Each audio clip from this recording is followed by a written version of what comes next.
How to fix voice chat SDK in Mobile Legends. Hi everyone, this is Max. I hope you are doing well, so let's start without wasting time. First of all, make sure your device is connected to a stable internet connection.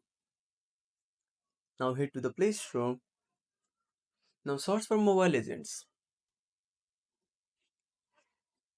Now make sure to update to the latest version.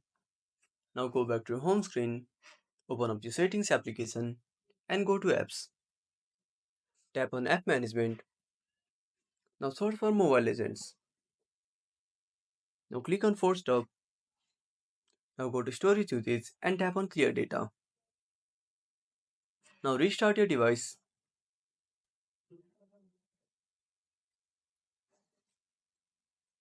Now open your game.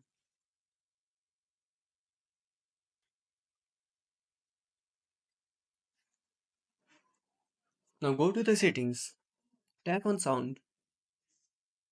Now disable the main volume. Again enable it.